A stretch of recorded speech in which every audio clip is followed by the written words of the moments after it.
राजर्षि निमि और नवयोगीश्वर। मैं राजा निमि जी और नवयोगी ईश्वरों की चरण पादुकाओं की शरण में हूँ। कवि, हरि और करभाजन जी भक्ति के अथाह समुद्र है। अंतरिक्ष और चमस जी वैष्णव उपासना में अनन्यता की परिपाटी को चलाने वाले हैं। प्रबुद्ध जी प्रेम की राशि है। आविर्होत्र जी ज्ञान और भक्ति के उदार दाता है। पिप्पलायन जी और द्रुमिल जी प्राणियों को भवसागर से पार करने वाले प्रसिद्ध जहाज है। श्री ऋषभदेव जी की पत्नी जयंती देवी को आनंदित करने वाले उनके ये 9 पुत्र संसार के तीनों तापों को तथा मानसिक रोगों को हरने वाले हैं। कवि, हरि, अंतरिक्ष, प्रबुद्ध, पप्पलायन, आविर्होत्र, दुर्मिल, चमस और करभाजन ये 9 योगीश्वर है। ये भगवान वासुदेव के अंशावतार श्री ऋषभदेव जी के पुत्र है। ये महाभागवत और भागवत धर्म के विज्ञाता हुए हैं। श्रीमद् भागवत महापुराण के 11 स्कंद के 2 से 5वें अध्याय तक इसका मिथिलाधिपति राजर्षि निमि से संवाद वर्णित है, जिसमें इन योगीश्वरों ने महाराज निमि के पूछने पर उनसे क्रमशः भागवत धर्म, भागवत भक्त का लक्षण, माया का स्वरूप, उससे पार होने के उपाय, परब्रह्म परमात्मा नारायण का स्वरूप, कर्मयोग, भगवान के अवतार और उनकी लीलाएं, भक्तिहीन पुरुषों की गति और भगवान की पूजा विधि का वर्णन किया है। महाराज निमि और 9 योगीश्वरों का यह पवित्र संवाद 26 में भी आया है। श्री निमि और 9 योगेश्वरों का संवाद। एक बार की बात है, महाराज निमि बड़े बड़े ऋषियों के द्वारा एक महान यज्ञ करा रहे थे। पूर्वोक्त 9 योगेश्वर स्वच्छंद विचरण करते हुए उनके यज्ञ में जा पहुंचे। सूर्य के समान तेजस्वी, परमानुरागी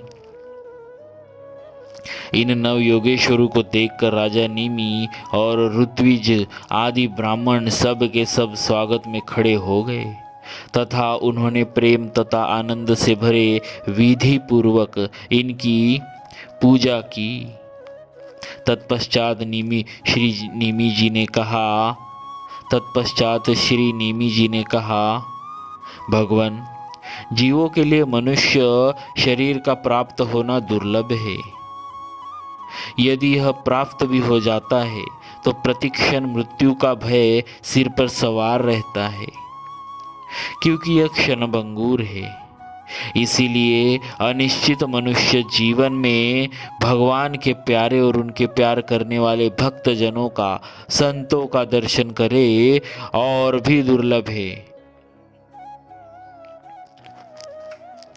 हम आप लोगों से यह जानना चाहते हैं कि जीव के परम कल्याण का स्वरूप क्या है और उसका साधन क्या है, तथा कृपा करके भगवत धर्मों का भी वर्णन कीजिए।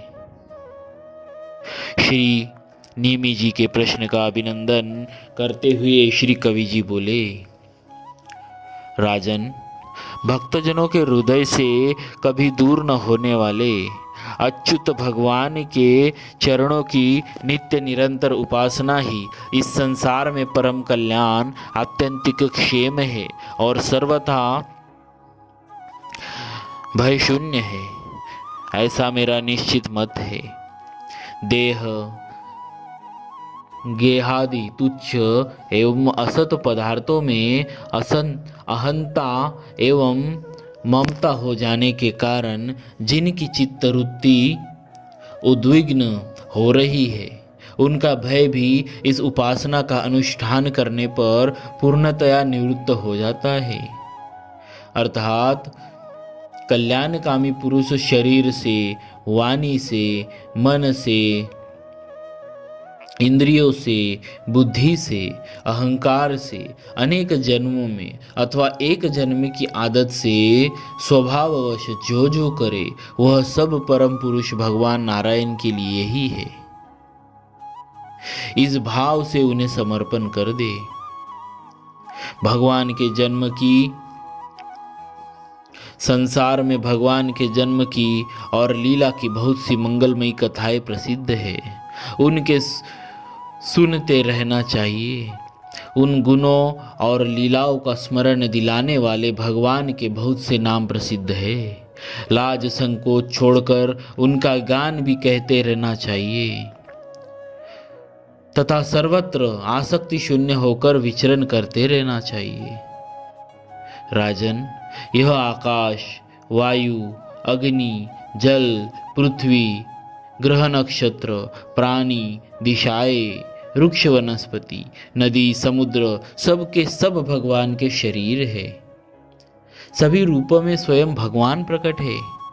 ऐसा समझकर अनन्य भक्ति प्राणी मात्र को प्रणाम करता है।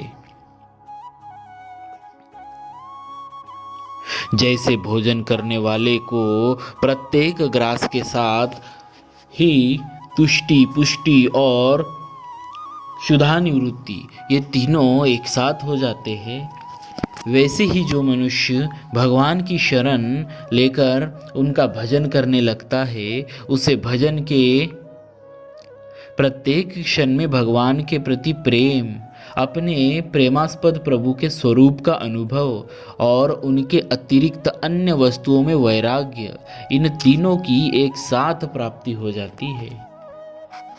भगवत भक्तों के संबंध में जिज्ञासा करने पर श्री हरि ने कहा, आत्मस्वरूप भगवान समस्त प्राणियों में आत्मा रूप से, नियंता रूप से स्थित है और साथ ही समस्त प्राणी और समस्त पदार्थ आत्मस्वरूप भगवान में स्थित है।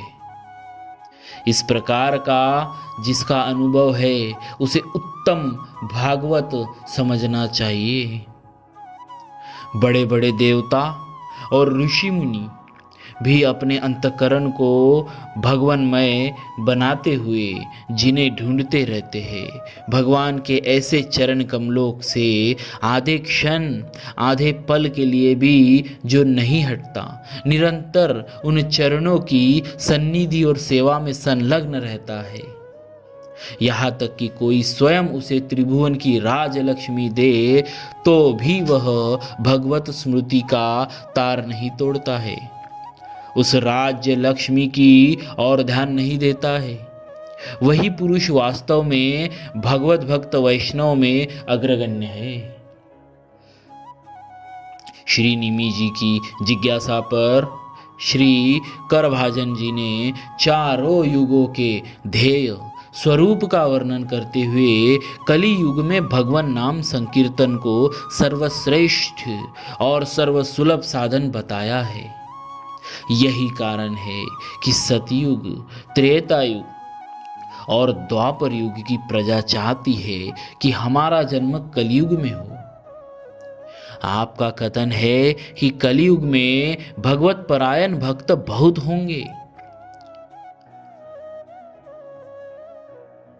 भगवत शरणागति की महिमा वर्णन करते हुए श्री करभाजन जी कहते हैं कि राजन, जो मनुष्य यह करना बाकी है वह करना आवश्यक है इत्यादि कर्म वासनाओं का अथवा भेद बुद्धि का परित्याग करके सर्वात्म भाव से शरणागत वत्सल प्रेम के वरदानी भगवान मुकुंद की शरण में आ गया है, वह देवताओं, ऋषियों, पितरों, प्राणियों, कुटुंबियों और अतिथियों के ऋण से उऋण हो जाता है।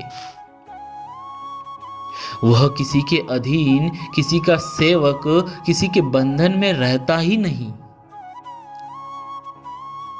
श्री अंतरिक्ष जी ने माया का विशद विवचन किया है। दृश्यमान जगत की उत्पत्ति, स्थिति, प्रलय माया के ही कार्य है।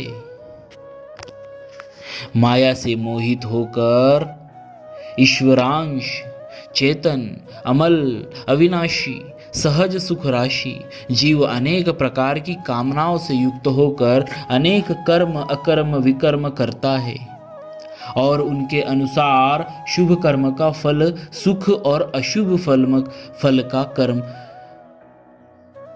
और उसके अनुसार शुभ कर्म का फल सुख और अशुभ कर्म का फल दुख भोगता है और विविध योनियों में जन्म लेकर इस संसार में भटकने लगता है।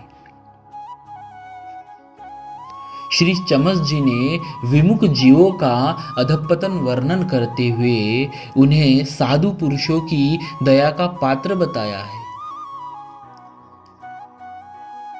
यह शरीर मृतक शरीर है, इसके संबंधी भी इसके साथ ही छूट जाते हैं। जो लोग इस शरीर से तो प्रेम की गांठ बांध लेते हैं और दूसरे शरीरों में रहने वाले ही अपनी ही आत्मा एवं सर्वशक्तिमान भगवान से द्वेष करते हैं, उन मूर्खों का अधपतन निश्चित है। वे आप जैसे साधु पुरुषों की दया के पात्र हैं।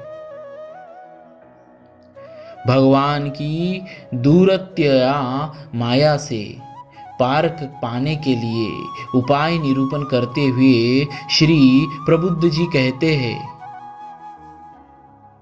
जो परम कल्याण का जिज्ञासु हो उसे गुरुदेव की शरण लेनी चाहिए।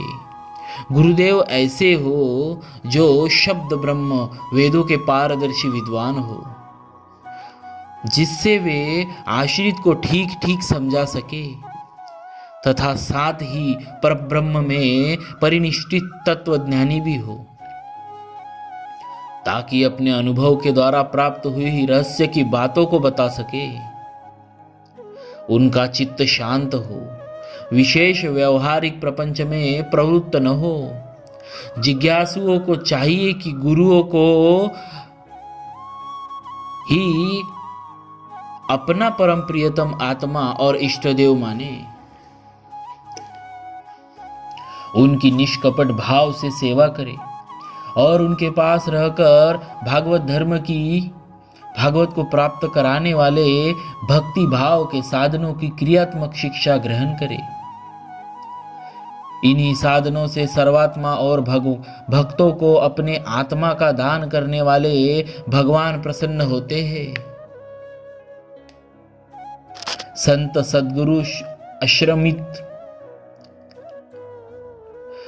सद्गुरु समाश्रित साधकों को चाहिए कि वह स्वयं राशि राशि पापों को नष्ट करने वाले भगवान श्री हरि के महामंगल नामों का स्मरण करे और एक दूसरे को स्मरण कराए। इस प्रकार साधन भक्ति का अनुष्ठान करते करते प्रेम भक्ति का उदय हो जाता है, जिससे शरीर में निरंतर प्रेम के अष्ट सात्विक भाव रोमांच आदि बने ही रहते हैं। जो भगवत धर्मों की शिक्षा ग्रहण करता है उसे उनके द्वारा प्रेम लक्षणा भक्ति की प्राप्त होती है और वह भगवान नारायण के पारायण होकर उस माया को अनायास ही पार हो जाता है, जिसके पंजे से निकलना बहुत ही कठिन है। श्री नीमी जी के कर्म योग के संबंध में जिज्ञासा करने पर श्री आविर्होत्र जी ने भगवत सेवा पूजा रूप कर्म को परम कल्याणदायक बताया है।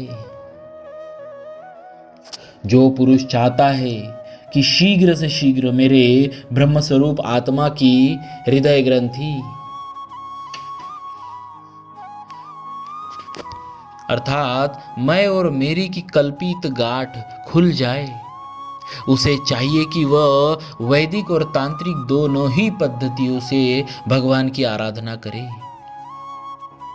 आराधना विधि का संकेत करते हुए कहते हैं कि अपने अपने उपास्य देव के विग्रह की हृदयादि अंग, आयुधादि उपांग और पार्षदों के सहित मूल मंत्र द्वारा पाद्य, आर्ध्य, आचमन, मधुपर्क, स्नान, वस्त्र, आभूषण, गंध, पुष्प, अक्षत अर्थात दधि, अक्षत के तिलक, माला, धूप, दीप और नैवेद्य आदि से विधिवत पूजन करे तथा फिर स्तोत्रों द्वारा स्तुति करके सब परिवार भगवान श्री हरि को नमस्कार करे। ऐसा करने से वह शीघ्र ही मुक्त हो जाता है। श्री पिप्पलायन जी ने भगवत स्वरूप का निरूपण करते हुए भगवत भक्ति का बड़ा ही सुंदर विवेचन किया। जब भगवान कमल नाभ के चरण कमलों को प्राप्त करने की इच्छा से तीव्र भक्ति की जाती है, तब वह भक्ति ही अग्नि की भांति गुण और कर्मों से उत्पन्न हुए चित्त के सारे मल को जला डालती है। जब चित्त शुद्ध हो जाता है तब आत्म तत्व का साक्षात्कार हो जाता है। जैसे नेत्रों के निर्विकार होने से सूर्य के प्रकाश की प्रत्यक्ष अनुभूति होने लगती है। श्री दुर्मिल जी ने श्री निमि जी के पूछने पर भगवान के विविध अवतारों का वर्णन किया है। आपका कहना है कि भगवान अनंत है, उनके गुण भी अनंत है। जो यह सोचता है कि मैं उनके गुणों को गिन लूंगा वह मूर्ख है, बालक है। यह तो संभव है कि कोई किसी प्रकार पृथ्वी के धूलि कणों को गिन ले, परंतु समस्त शक्तियों के आश्रय भगवान के अनंत गुणों का कोई कभी किसी प्रकार पार नहीं पा सकता है।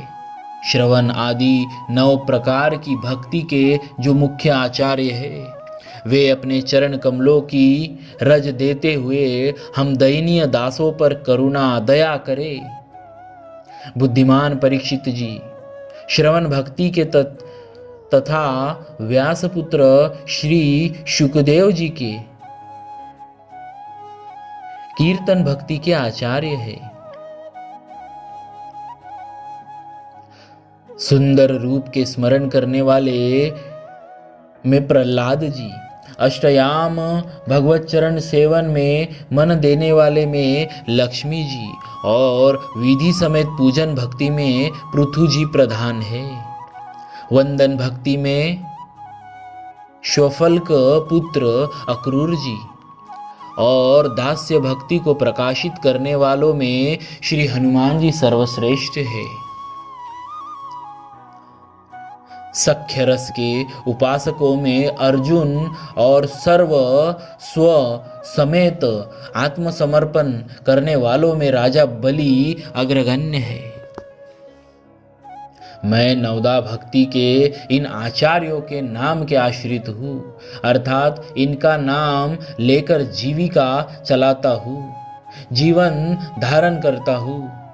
ये जीवों को नरक गमन आदि दुर्गतियों से बचाते हैं।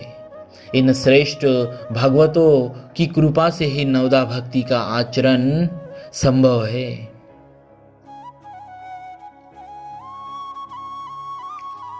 परम भागवत श्री प्रहलाद जी भक्ति के 9 प्रकारों नवदा भक्ति का निरूपण करते हुए श्रीमद् भागवत में कहते हैं, भगवान विष्णु की भक्ति के 9 भेद है।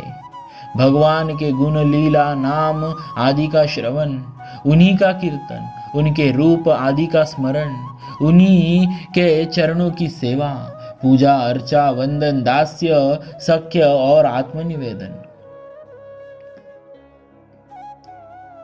भगवान विष्णु की श्रवण भक्ति में राजर्षि परीक्षित, कीर्तन में श्री व्यास जी के पुत्र श्री शुकदेव जी, भगवत स्मरण में प्रहलाद जी, भगवान के चरण कमलों की सेवा में श्री लक्ष्मी जी, पूजन में आदिराज पृथु जी, चरण कमलों के वंदन में श्री अक्रूर जी, दास्य भक्ति के कपिराज श्री हनुमान जी, सख्य भक्ति में नर रूप श्री अर्जुन जी और सर्वस्व निवेदन में श्री बलि जी हुए हैं। इन सभी को भगवत प्राप्ति हुई है। नवदा भक्ति के इन आचार्यों का संक्षिप्त विवरण अगले वीडियोज में आएगा। भक्तवत्सल भगवान की जय।